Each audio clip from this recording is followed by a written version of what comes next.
So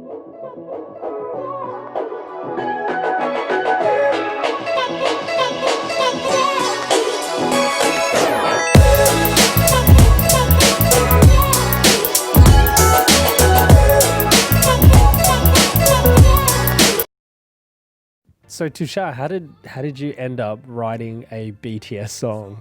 Well, it was a really interesting accident, to be honest. But I got this email and it was completely out of the blue. I don't know how she even really got my email, but she'd heard something that I'd done and they'd got in touch with me and she said, we'd love for you to write some songs for BTS. We're doing stuff for their upcoming project. I was like, okay, cool. I don't know how legit this is yet because I had no idea. It was like a cold email. You remember back in the day how there was that like Nigerian email scam thing? How it was like, Nigel Saladu will deposit $10,000 into your account. It's literally like almost like the music version of that. But she actually did deposit the money. You know? Oh, wow. So like a real thing, as in similar idea. So so it turns out they were a real thing. You know, she sent me a PDF file with which was a deck of all the artists that Big Hit had, and we kind of developed a bit of a rapport. And I sent 2 songs back to them, and within a couple of days she emailed me again. She said, look, we love this one, can you send us all your files, and everything like that, send us what that is. And then they were kind of putting it together on their end.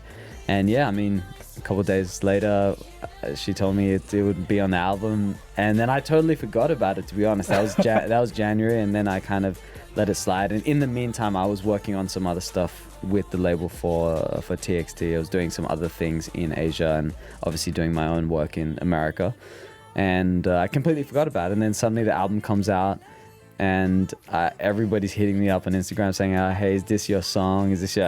and yeah, it was the song, Home. I'm super excited about it, honestly. It's like one of my favorite. They sound amazing on it. The Big Hit guys did an amazing job putting not just that song, but I think the whole album together, and I'm honored, honestly, to be part of the project.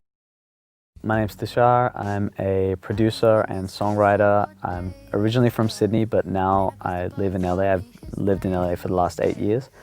I have worked with artists such as Demi Lovato, Steve Aoki, Charlie XCX, Zayn, Nicki Minaj, Noah Cyrus, Chris Brown.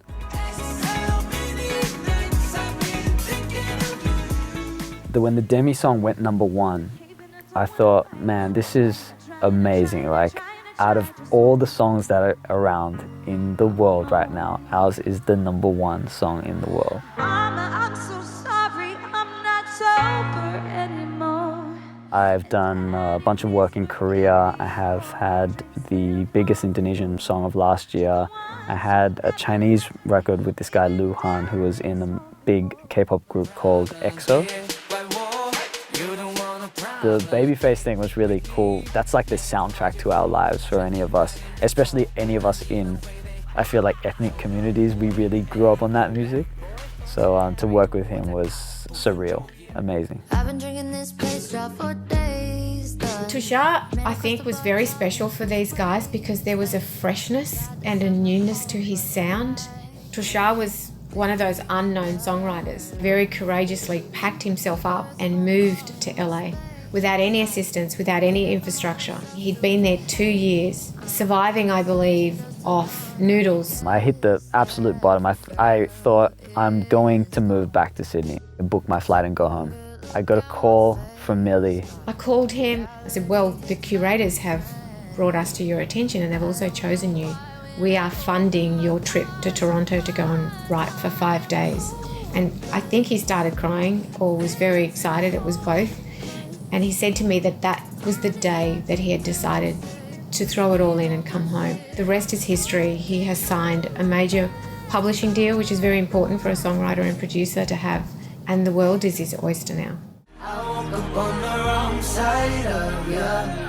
My parents are from Buna, and they came to Australia in 1981 as students. My dad was a PhD student and my mom also did her PhD in medicine here. And I think there's huge advantages in having the kind of cultural wealth and the ancient traditions that come from the Indian side and then, you know, to also have the obvious advantages of growing up in Australia, you know, because from a personal point of view, this career path would have been very difficult for me if I had just grown up in India, you know. Part of, I think, what has also driven me is they have a very successful immigrant story of their own. That's the bar, you know, for me as an American immigrant, you know, as well.